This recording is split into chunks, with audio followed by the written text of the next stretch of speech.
जीवन के इस विशाल संसार में कुछ लोग ऐसे जन्म लेते हैं जिनकी उपस्थिति केवल एक मनुष्य की उपस्थिति नहीं होती, बल्कि एक जागरण, एक क्रांति, एक गहन संदेश की उपस्थिति होती है। ऐसे ही असाधारण व्यक्तित्व थे आचार्य रजनीश, जिन्हें दुनिया प्रेम से ओशो के नाम से जानती है।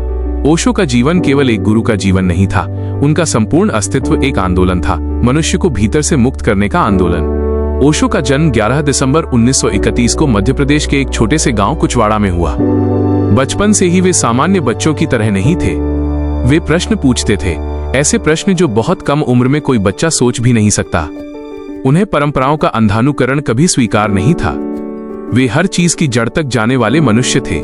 ओशो मानते थे कि धर्म का असली अर्थ किसी संप्रदाय, किसी किताब या किसी रीति रिवाज में नहीं, बल्कि मनुष्य के अनुभव में छिपा है। उनके अनुसार जब तक कोई व्यक्ति स्वयं सच को न देख ले, किसी और का सच उधार में लेकर जीना केवल एक बोझ है। वे कहते थे, जीवन मानकर नहीं, जीकर समझ आता है। ओशो ने जीवन को एक उत्सव कहा है, एक ऐसा उत्सव जो हर पल नए रंगों से भरा होता है, यदि हम उसे देखने की क्षमता रखें। आज का मनुष्य नियमों, सामाजिक दबाव और लोग क्या कहेंगे के खांचे में इतना कैद है कि वो अपने वास्तविक स्वरूप को भूल गया है। ओशो का संदेश इसी कैद से मुक्ति का संदेश था। उनके शब्दों में जीवन कोई पाठशाला नहीं, एक नृत्य है, उसे महसूस करो। ओशो ने ध्यान को पूरी तरह नए रूप में समझाया। वे कहते थे कि ध्यान का अर्थ मन को दबाना नहीं, मन को देखना है। जब हम अपने विचारों को बिना किसी निंदा के देखते हैं, तब अचानक मन शांत होने लगता है। यह शांति किसी प्रयास का परिणाम नहीं होती, यह स्वयं उत्पन्न होती है। ओशो ने प्रेम को जीवन का सबसे उच्च अनुभव कहा था। वे कहते थे कि प्रेम दो लोगों का मिलना नहीं, बल्कि दो चेतनाओं का नृत्य है। उनके अनुसार प्रेम अधिकार नहीं देता, प्रेम स्वतंत्रता देता है। जहां बंधन हो वहां प्रेम का स्वरूप टूट जाता है। उनका दर्शन स्पष्ट, सीधा और निर्भीक था। वे कभी बातों को घुमा फिरा कर नहीं कहते थे, वे सीधे हृदय को स्पर्श करते थे।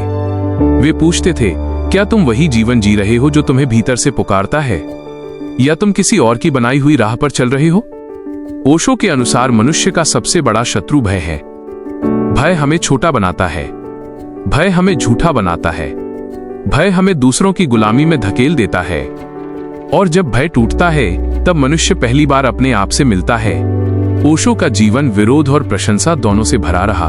कुछ लोग उनके शब्दों में गहरी रोशनी देखते थे, जबकि कुछ लोग उनके खुले विचारों से असहज महसूस करते थे।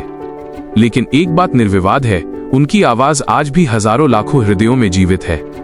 वो आवाज कहती है, अपने सत्य को स्वयं खोजो, किसी और की दी हुई परिभाषा मत स्वीकारो। ओशो ने ध्यान, प्रेम, स्वाधीनता, समाज, राजनीति, संबंध, आत्मा और परमात्मा, हर विषय पर गहन दृष्टि दी। वे कहते थे कि मनुष्य तब तक बेचैन रहेगा जब तक वह अपने भीतर की सच्चाई को नहीं पहचान लेता। उनके अनुसार मनुष्यता का सार यही है कि प्रत्येक व्यक्ति अपने प्रकाश की खोज करे।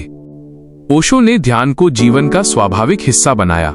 उनका कहना था कि ध्यान कोई विधि नहीं, बल्कि एक अवस्था है जो तब पैदा होती है जब व्यक्ति पूरी सजगता के साथ वर्तमान में होता है, न अतीत में भटका हुआ, न भविष्य की चिंता में लीन, बस इसी क्षण में पूर्ण रूप से उपस्थित। यही ध्यान है। ओशो का जीवन हमें ये सिखाता है कि मनुष्य का वास्तविक शत्रु बाहर नहीं है, वो भीतर छिपा हुआ है, हमारे कंडीशनिंग, हमारे डर, हमारे बंधनों में। जब मनुष्य इन बंधनों से मुक्त होता है तो वह पहली बार जीना शुरू करता है। और सच यही है, जीवन जीने के लिए है, सहने के लिए नहीं। आज भी उनके विचार दुनिया भर में लोगों को प्रेरित करते हैं। उनके शब्द किसी साधारण उपदेश की तरह नहीं, बल्कि एक जीते जागते अनुभव की तरह महसूस होते हैं। ओशो का संदेश कोई नियम नहीं बनाता, वो केवल रास्ता दिखाता है। चलना मनुष्य को स्वयं होता है। ओशो ने हमें यह समझाया कि जीवन को बदलने की कोशिश मत करो, बस जीवन को पूरे मन से जियो। जीवन स्वयं तुम्हें बदल देगा।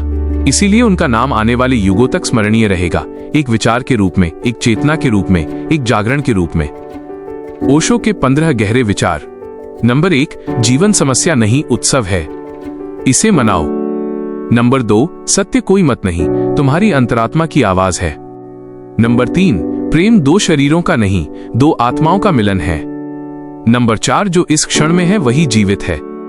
नंबर 5, दुनिया तुम्हें बदलना चाहेगी, तुम बस स्वयं बने रहो। नंबर 6, ध्यान सोचना नहीं, सोच को देखना है।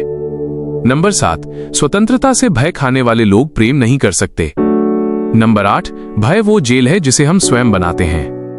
नंबर 9, प्रेम ही आध्यात्मिकता का शुद्धतम रूप है। नंबर 10, जो भीतर जाता है वही सत्य को जानता है। नंबर 11, मौन सबसे बड़ी प्रार्थना है। नंबर 12, जीवन को सुधारने मत जाओ, उसे संपूर्णता से जी लो। नंबर 13, प्रेम स्वामित्व नहीं खुली हवा देता है। नंबर 14, मन को दबाओ मत, समझो यही मुक्ति का मार्ग है। नंबर 15, स्वधर्म का अर्थ है अपनी राह स्वयं बनाना।